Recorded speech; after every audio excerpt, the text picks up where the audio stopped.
제가 목이 쉬어가지고 찬송을 잘 못하는데 지금 금요일날 2주째 찬양을 했습니다. 그 왜 했냐? 곡조가 있는 찬양입니다. 곡조가 있는 기도. 제가 찬송할 때 기도하는 거죠. 그 곡조 붙고. 그래서 제 자신이 은혜 받고 우리 성도들이 그 가사가 좀 가슴에 당겼으면 그래서 이제 찬양을 하는데, 오늘 이 찬양을 통해서도 여러분들이 정말 힘 얻으시기 바랍니다. 누가복음 10장 2절에 예수님이 말씀하셨습니다. 뭐라 했냐면 이르시되, 예수님 말씀하시되 그 말이죠. 추수할 것은 많되 일꾼이 적으니. 추수거리는 지금 많다고 말해요. 근데 일할 사람이 없다는 거죠. 그러므로 추수하는 주인에게 청하여 추수할 일꾼들을 보내주소서 하라. 추수할 일거리는 지금 꽉 찼는데, 성경에 말씀하는 것처럼 떡은 지금 뭐 잔뜩 쏴놨는데 이거 띄어가지고 애들한테 먹여줄 사람이 없다는 거예요. 지금 먹이기만 하면 살아날 텐데. 그 얘기를 지금 하고 있는 거죠. 요즘 저 바깥에 사도행전 10장 38절 말처럼 사람들이 흑암에 눌리는 사람들이 얼마나 많은지 모릅니다. 우리가 살려야 되는 거죠. 이제 그 말씀을 하시는 거죠. 그래서 우리가 먼저 구원받은 하나님의 자녀고 또 하나님 우리를 전도자로 부르셨기 때문에 우리에게 가장 필요한 것 중에 하나가 뭔가 하면 세상 보는 눈입니다. 세상을 볼 줄 아는 눈. 사람들이 가지고 있는 문제를 보는 눈. 그 사람 보는 눈. 이게 우리한테 절대 필요하죠. 우리는 자체 사람 쳐다볼 때 이 사람 고약하게 생겼네. 이렇게 보기 쉽거든요. 저 사람은 복음 안 받을 것 같은데 누가 그럽니까? 얼굴 생긴 것 따라서 복음 안 받는다고. 그런 법이 없는 거죠. 시간표 되면 복음 받는 거거든요. 중요한 건 이제 전할 사람이 필요한 거죠. 그래서 사람 보는 눈, 문제 보는 눈, 특히 세상 보는 눈은 절대 필요하다. 특히 가장 중요한 것이 사람을 멸망으로 끌고 가고 있는 문제입니다. 우리가 사실 세 가지로 나눠놨지만 한도 끝도 없이 많지요. 특히 세 가지 문제. 그 첫 번째가 창세 3장. 오직 납니다. 아담과 하와가 오직 나라고 하는 그것 때문에 사단에게 사실 넘어간 거죠. 자기가 주인이고 자기가 왕이고 그렇잖아요. 그거 먹으면 네가 하나님처럼 되는 거라고 그래서 그 얘기 듣고서 선악과를 먹은 거죠. 그것 때문에 저주와 재앙 가운데 빠진 거죠. 첫 번째 문제. 그 이후에 두 번째 문제, 창세기 6장입니다. 장로님 기도한 것처럼 네피림 문제입니다. 사탄의 문제 얘기하는 거죠. 사탄과 사탄이 부르는 귀신의 문제입니다. 그 시대는 오직 육신적인 거, 오직 물질적인 거, 그게 주인입니다.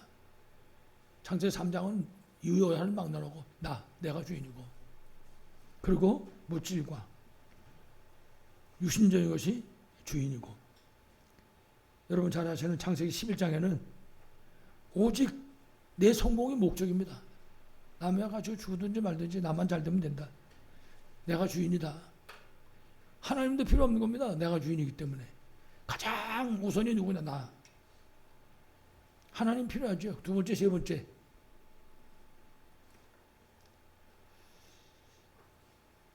우리가 이 사실을 볼 수 있어야 되죠. 창세기 3장, 6장, 11장 문제. 그리고 또 한 가지는 사람들을 지금도 실패시키고 있는 흑암의 세력입니다. 사단과 그 사단을 따르는 그 영적 존재들이죠. 그래서 세상이 지금 사단에게 붙잡혀 있는 거죠. 이 세상 신, 이 세상 임금, 사단입니다. 그래서 우리 성경에도 보면 사도행전 13장 5절 이하의 말씀 쭉 읽어보면 한 지역을 무당이 장악하고 있어요. 한 지역을. 그 지역만 장악한 것이 아니라 그 지역을 다스리는 총독까지 붙잡고 있어요. 무당이. 그 성경이니까 그렇지 옛날 얘기 아닌가. 천만의 말씀. 지금도 똑같습니다. 지금도 대통령이 됐든지 뭐 정치인이 됐든 어떤 장관 공무원이 됐든지 배경에 전부 흑암 세력이 있습니다. 거기에 지금 사람들이 묶여 있는 거죠. 그러니까는 무당들이 사회 지도자입니다. 무당들이. 지금 그게 현실이거든요. 그러다 보니까 사도행전 16장 16절로 18절 말씀 같은 경우도 보면 한 지역의 상권을 귀신 들린 점쟁이가 장악하고 있는 거예요. 그래서 장사하는 사람들이 전부 점쟁이한테 물어보는 거죠. 내가 이 일하면 되겠냐? 저 일하면 되겠냐? 그 무당들이 얘기하는 거예요. 점쟁이들이. 당신은 뭐 나무를 만져야 돼. 당신은 쇠를 만져야 돼. 그게 지금 점쟁이 무당들이 하는 소리입니다. 여러분 아시는 것처럼 몇 년 전에 우리 IMF 터졌을 때 그 어느 재벌한 사람은 완전히 무속인이 자기네 집에서 살았잖아요. 그래가지고선 그 무당이 한 소리입니다. 당신은 쇠를 만져야 된다. 그래가지고 설광회사를 한 거 아니에요. 이래가지고 대한민국 경제가 완전히 엎어지고 말았죠.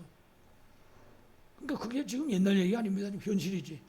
바로 우리 옆에서 일어나고 있는 일들입니다. 그러다 보니까 사도행전 19장 8절 이하에 여러분 아시는 것처럼 예배소 두란노입니다.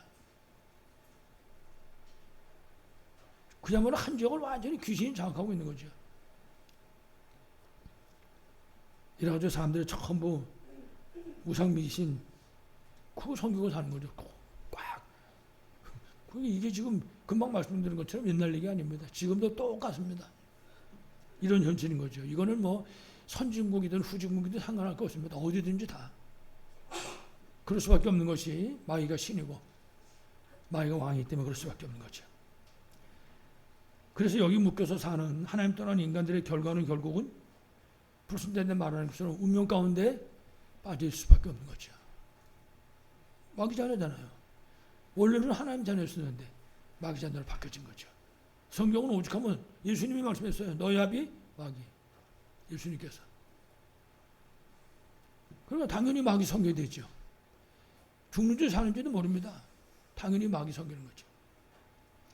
여러분 대부분 그 무당 하는 사람들이라든지 이런 사람들 보면 지난번에 우리 뉴스에도 나왔잖아요. 전직 무당 하는 분이죠. 이 사람 같은 경우들도 다 모든 사람이 다 그래요. 너무 힘들어가지고 선택할 수밖에 없었다. 왜 그러냐? 다른 길이 없기 때문에. 그러고 나서 그 사람이 맨 마지막에 뭐랍니까? 다른 길이 있었는데 예수 그리스도 몰랐단 말이죠. 근데 원망하는 거지. 나한테 그 얘기 전해주는 사람이 없을 때는 거예요. 그러다가 내가 보험에 대해서 어떻게 됐다 이 얘기하죠. 전한 사람이 없었겠습니까? 전해줬지만 때가 안 되니까 못 들었지 소리를. 대부분 그런 사람들이 지금 많은 거예요. 스님 하는 사람들도 그렇고 내가 이거 왜 하지 이거 전부 사람들이 내가 이 짓을 왜 하나 이거 사람들이요. 그러니까 뭐 정신 문제 속에 여러 가지 육신 문제 속에 그 육신 문제라는 건요 막 삶의 현장 속에 가정 안에 사업 안에 인간관계 속에 전부 문제가 생길 수밖에 없는 거죠.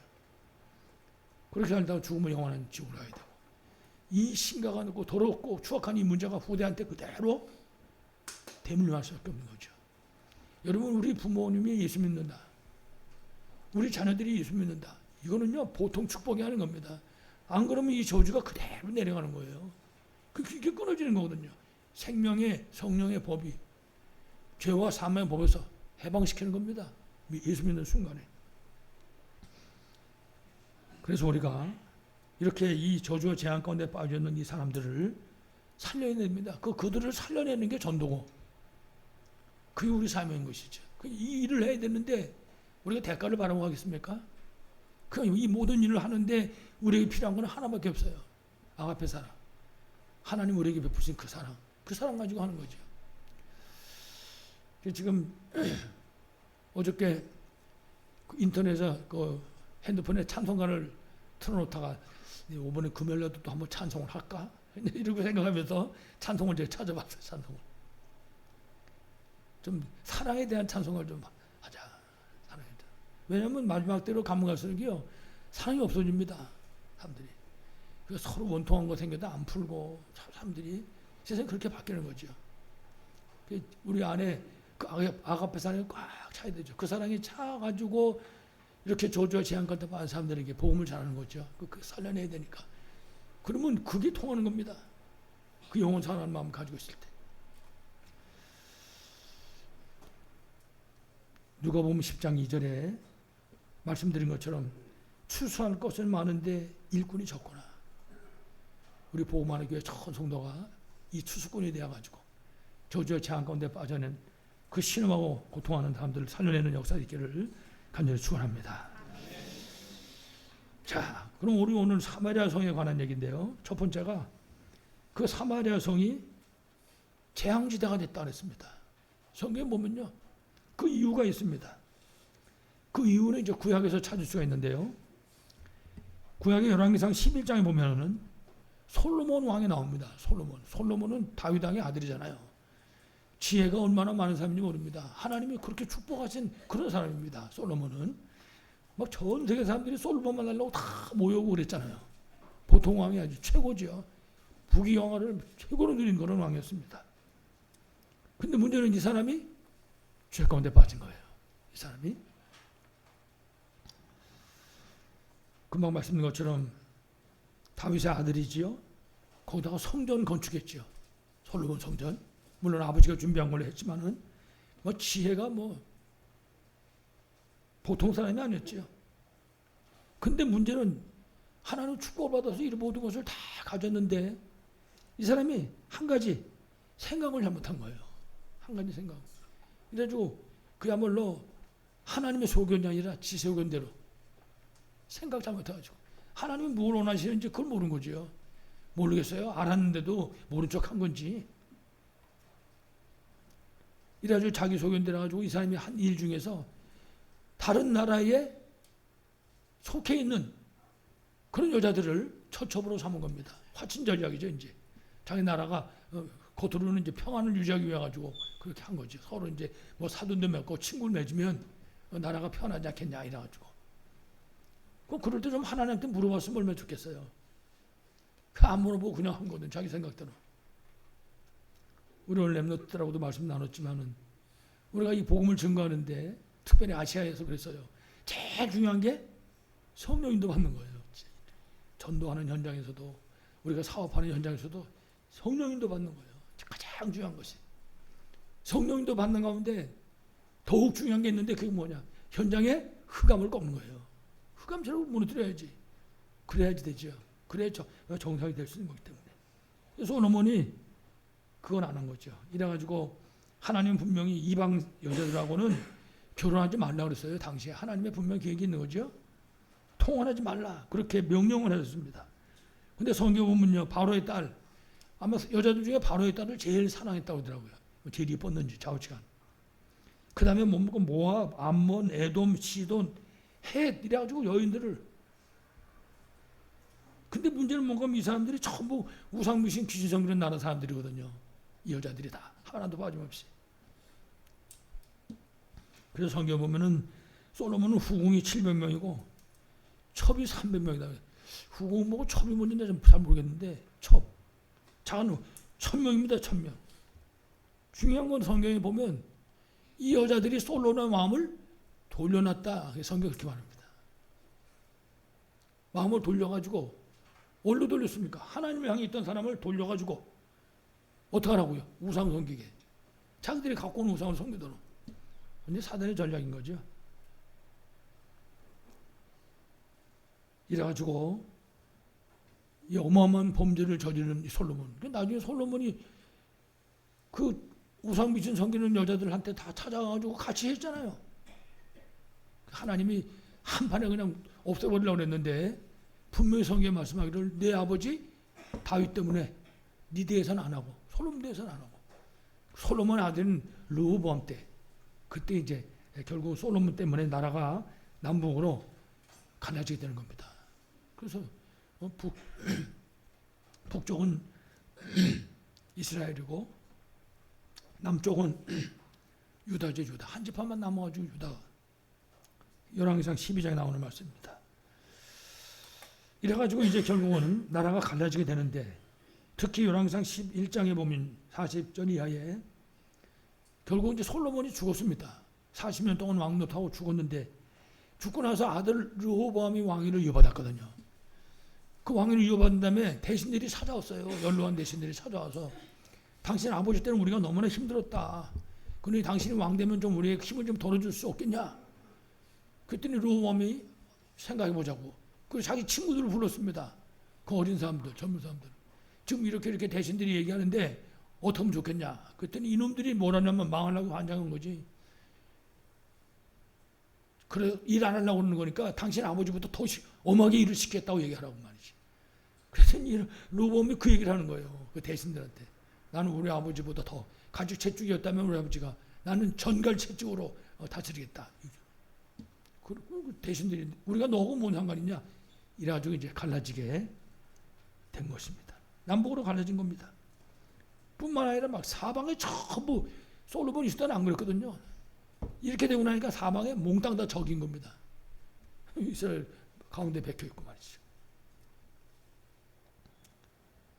사방에 적들이 일어나가지고 이스라엘을 공격하는 거죠. 그러더니 어느 날 열왕기 하에 가서 17장에 보니까 아수르라고 하는 큰 강대국입니다. 이 나라가 이스라엘로 쳐들어오는 것입니다. 이래가지고 이스라엘을 완전히 점령하죠. 이게 BC 722년 아니면 21년 이렇게 지금 날짜가 나와 있는데 그 시대에 완전히 이래가지고는 함락돼가지고 그 나라의 남자들은 전부 노예로 전 세계에다 팔아버리는 겁니다. 갔다가. 그리고 전 세계에서 붙잡아온 노예들을 이스라엘로 다 보내버렸어요. 그러니까 뭐 가만히 놔둬도 자연적으로 결국은 혼혈이 될 수밖에 없었던 거죠. 이래가지고 사마리아가는 그 전 세계에서 온 사람들이 몸뚱이만 갖고 온 것이 아니라 우상 성전까지 다 갖고 왔잖아요. 이 남자들도. 그러니까 막 이스라엘이 온갖 우상 미신 귀신 속에 사로잡히게 되고 만 것입니다. 거기다 이스라엘의 특징이 그게 순수성인데 순수성도 다 붙어버린 거죠. 다 섞여버렸죠. 혼혈적으로. 근데 그때부터 시작해서 이스라엘 이 유다 사람들이죠. 그러니까 이 사람들이 사마리아 사람들을 꺼려하는 겁니다. 전 혼혈적이고 쉽게 말하면 쌍놈인데 우리가 어떻게 상종을 하겠냐? 상종 안 하게 된 거죠. 그 나라는 복음하고도 멀어지고 참 멀어지니까 우상하고 가까워지고 그러니까 점점 재앙지대로 바뀌어지게 되고 만 것입니다. 그게 결국은 사마리아가 재앙지대가 된 이유인 거죠. 자, 이래가지고 두 번째입니다. 그런데 우리 오늘 본문입니다. 오늘 8장 4절로 8절 보면은 아무도 가지 않는, 아무도 상대하지 않으려고 그러는 사람들이 전부 저 사람들하고 상종할 값어치가 없어. 자기 자녀들한테도 계속 가리키는 거죠. 그런 가운데 그 사마리아에 언약의 사람인 빌립사가 내려가게 된 것입니다. 굉장히 참 중요한 거죠. 보통 간단한 얘기가 아니거든요. 옛날에 우리나라 1900년대 외국의 선교사님들이 우리나라에 들어왔잖아요. 그때 우리나라에 누가 오겠습니까? 아무도 안 오지. 왔다가 잘못하면 잡혀 죽고 말이죠. 병들어 죽고 그러니까. 근데 그걸 우리나라에 왔다고요, 선교사들이요. 그래가지고 지금 한 100년 좀 남짓 지났는데 그렇게 바뀌어진 우리나라가 전 세계에 지금 보험 증가하고 있잖아요. 가기만 하면 되는 건데 문제는 아무도 안 가는 이때 빌립사가 사마리아 성에 내려갔습니다. 물론 사마리아 성에 처음 간 분은 빌립사가 아니라 예수님 먼저 갔죠. 먼저. 그래서 요한복음 4장에 보면은 그 사마리아 전도의 문은 예수님께서 여신 것을 우리가 보게 됩니다. 그래서 요한복음 4장 1절에 보면 예수님이 저쪽 갈릴리 지방으로 가야 되는데 결국은 사마리아를 통과하든지 사마리아 통과 안 하려면 요단강을 건너가야 돼요. 그래가지고 돌아간다고. 그러니까 이 사람들이 사마리아하고 상종 안 하니까 지름길로 안 가고 항상 요단강 건너도 삐 돌아가거든요. 근데 예수님이 그러시겠습니까? 그러니까 예수님은 사마리아를 통과해 가시는 것이죠. 이제 제자들은 먹을 거 사러 사마리아 성으로 들어가고 복음 전하러서는 안 갔을 거야. 근데 지네들이 먹을 거 살려니까 이제 들어갔지. 그때 예수님이 운물가에 앉아서 이제 그 사마리아 수가성 여인이 물길로 왔잖아요. 그 물길로 와가지고 그 여인하고 만나게 된 겁니다. 그래가지고 예수님께서 그 여인에게 복음을 증거하고 예배가 뭔지를 가르치고 그래서 4장 24절에 그 유명한 말씀이 여기 나오는 말씀이에요. 하나님은 영이시니 예배하는 자가 신령과 진정으로 예배하지라. 그 얘기를 사마리아 수가성 여인한테 예수님이 전해준 그 내용이죠. 왜냐하면 그 여인이 얘기한 거예요.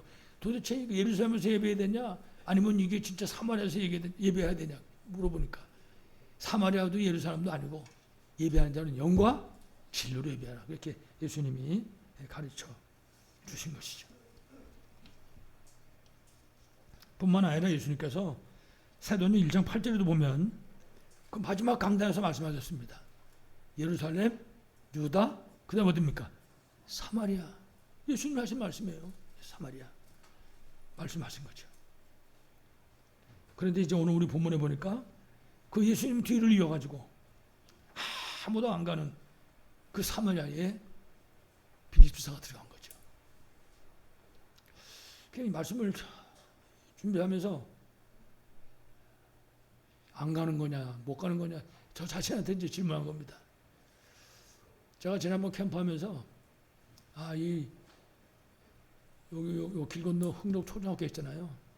거기 갔다가 애들이 막 나오더라고요. 마침 시간을 잘 맞춰놓은 거, 그 마치는 시간이 되라고 한 2시반 좀 넘었는데, 그래, 이 아이들한테 복음을 전해야 되겠구나.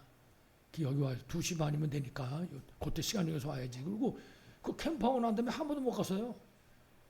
하다 보면 2시 반 넘어버렸어요. 시간이. 그래가지고 못 갔다니까요. 야, 내가 이러는데 혹시 우리 성도들 시간 정해놨다가 못 가는 거 아닌가? 그런 생각 드는 거 있죠. 그래서 이 말씀 준비하는데 그 생각이 나가지고 저 얼굴이 뜨끈뜨끈해지는 게, 아무도 안 가는데 빌립보사가 들어간 거예요. 참 상종은 안 하는데 무슨 문둥병 올까봐. 성경을 가만히 보니까 빌립보사가 거기에 갈 수 있었던 이유가 있더라고요. 딴 게 아니라 그 사람은 성령이 충만한 사람이에요. 그러니까 자기 소견대로 한 게 아니야. 하나님 소견대로 했지. 성령 충만하니까. 그 믿음 충만한 사람이에요. 그러니까 믿음대로 한 거지. 환경을 보거나 뭐 여러 가지 조건을 보거나 그런 게 아니었다고요. 보니까. 그렇죠. 성령인도 받아야 되는 거지. 믿음으로 해야 되는 거지. 그리고 이 사람은 지혜가 충만한 그런 언약 붙잡은 전도자였다. 그렇습니다. 하나님의 뜻이 어떤 건지 분별할 수 있고 그 뜻을 따라가는 거죠. 지혜 충만, 성령 충만, 믿음 충만, 지혜 충만. 결국 이 빌립보사는 예수님이 약속하신 그 말씀이 성취되는 그 응답을 누린 사람입니다. 예루살렘, 유다, 사마리아 땅까지 그 응답을 누린 그런 삶이었죠. 이래서 오늘 우리 8장 5절에 보면 분명히 그래서 빌립보사가 사마리아 성으로 간 것입니다. 아무도 가지 않는 그곳으로, 절대 안 가는 그 속으로.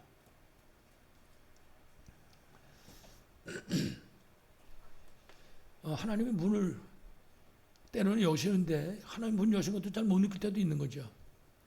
우리가 이제 캠프하고 나니까 특히 이제 우리 아파트 지역에 하나님의 성령이 역사하시니까 그 문 열리는 게 이제 보이는 거죠. 우리 장로님들도 보시고 아시고. 그 이제 시작하면 뭐 2단이니 3단이니 그러고 얘기하는 또 오늘 교회 다니시는 분이 계신데, 본사님이. 어저께 우리 식구하고 얘기를 했는데 식구가 그러더래요. 저 허리가 너무 아픈데 목사님한테 좀 기도 좀 받으면 안 되겠냐고. 그래서 안 되긴 왜 안 되냐. 조만간 이제 기도회저로 갈 겁니다. 가서 복음도 전하고 그러게 되겠죠. 그 중요한 건 하나님 문을 여시는 거예요. 그 사람이 허리 하나만 보세요. 그런 말을 하겠는가. 하나님 문을 여시는 거지. 한쪽으로는 감사하면서 한쪽으로는 죄송하고 그런 마음을 가졌는데, 오늘 본문에 보니까 5절에 빌립보사가 사마리아 성으로 갔다고요. 아무도 안 가는 데를. 어려서부터 배웠어요. 거긴 가지 마라.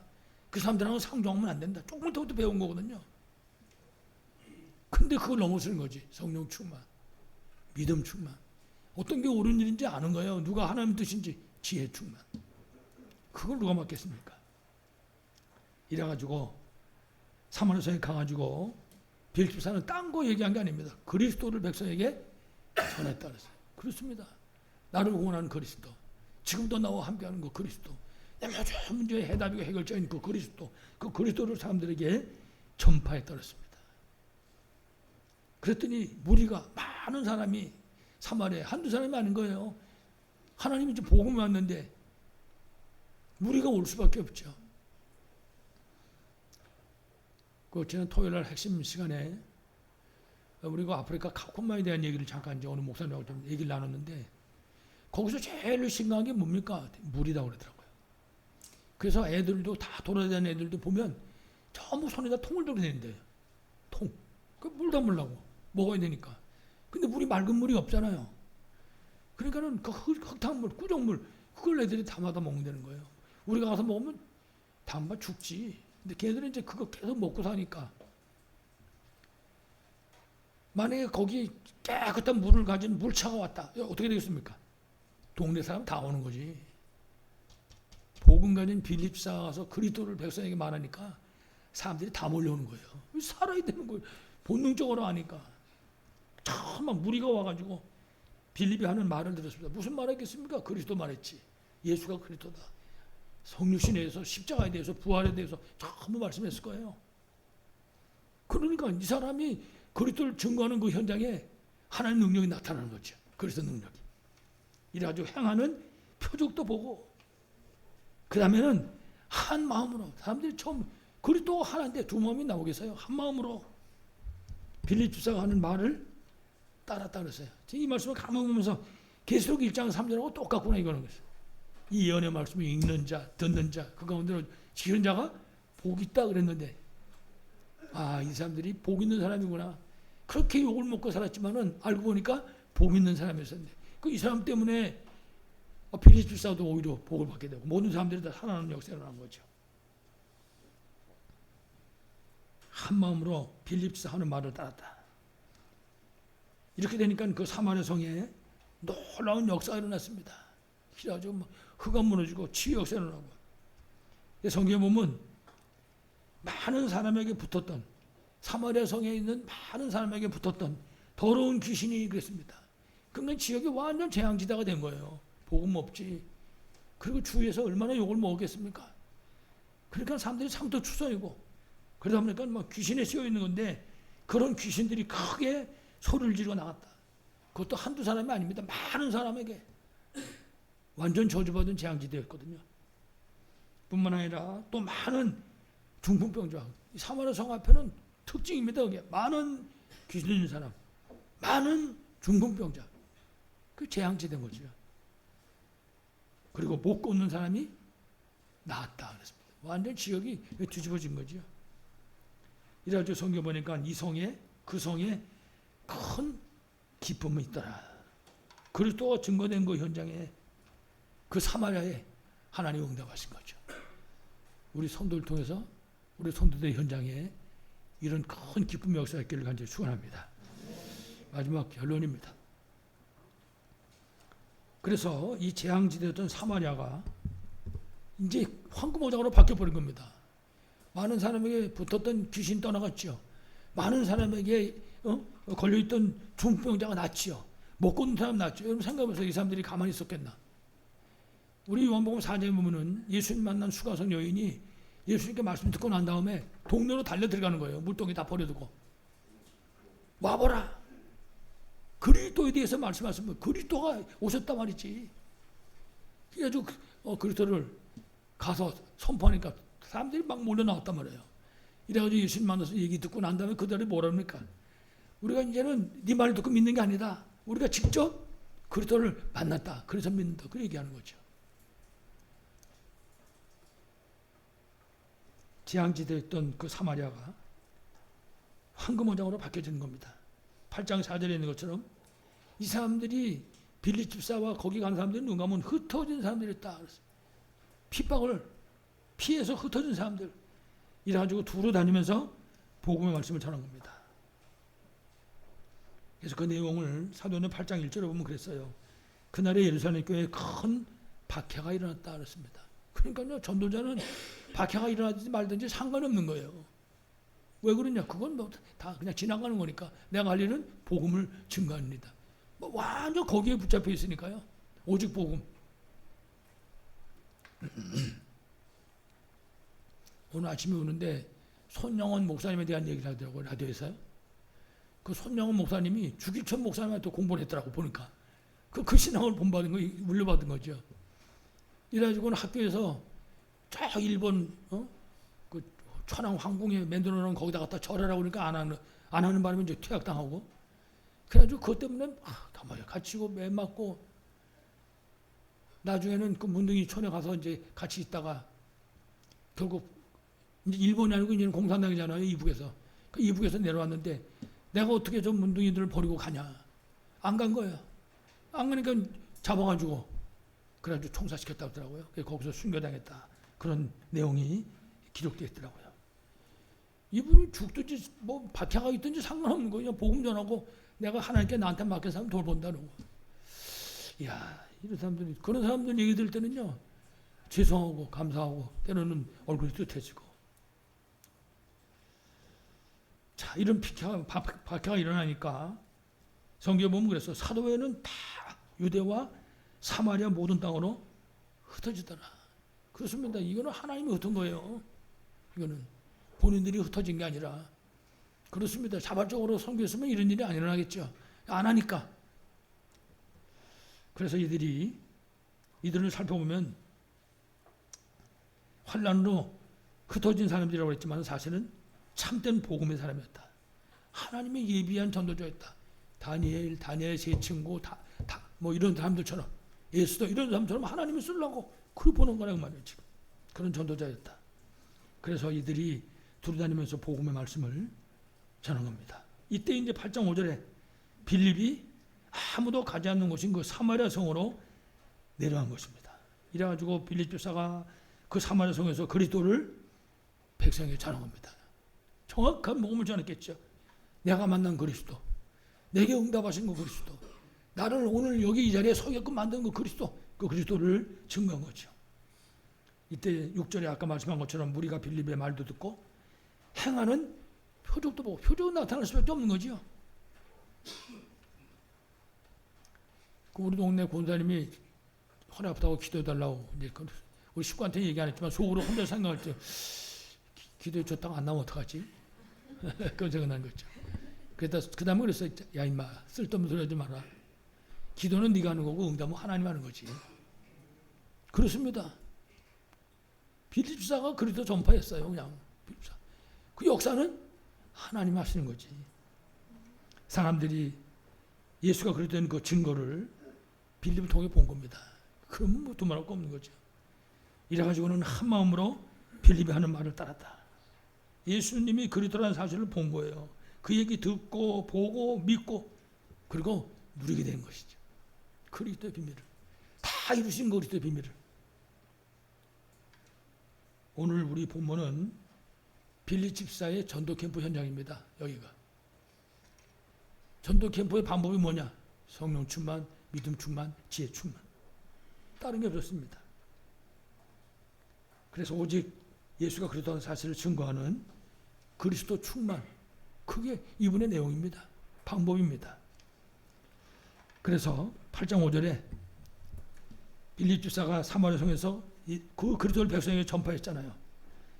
그랬더니 6절에 분명히 무리가 빌립의 말도 듣고 행하는 표적도 보고 전부 한 마음으로 그가 하는 말을 따랐다.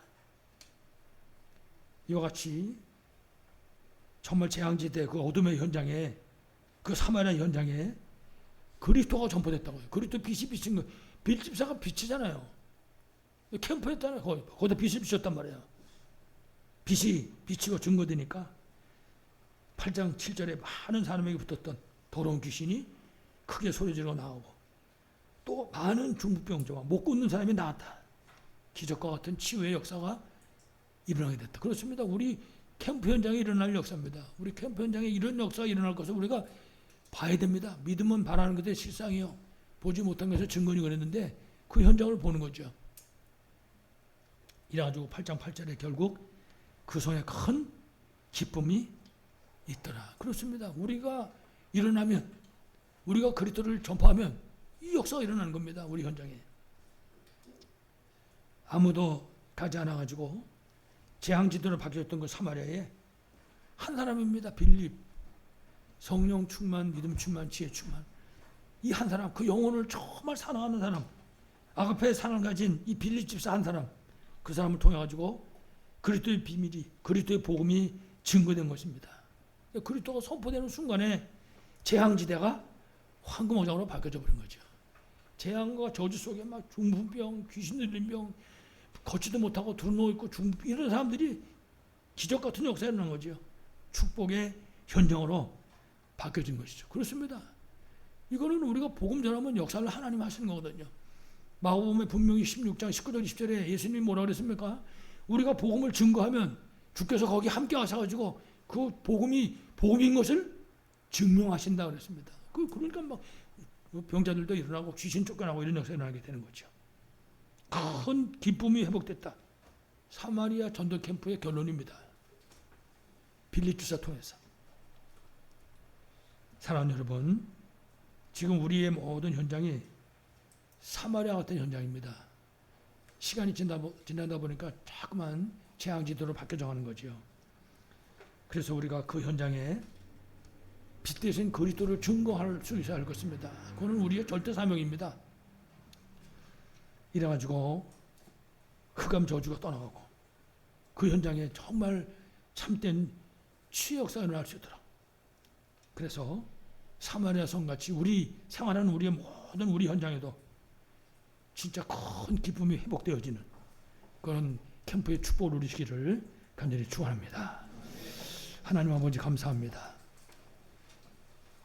저주받은 사마리아에 성령 충만, 믿음 충만, 지혜 충만한 그리스도의 사람 빌립 지사를 통해서 주께서 축복하심으로 황금어장으로 바뀌어지게 하시고 그 성에 불치병에 걸려서 고통하던 사람들, 귀신들로 고통하던 사람들이 치유받고 그 성에 큰 기쁨이 회복된 말씀을 들었습니다.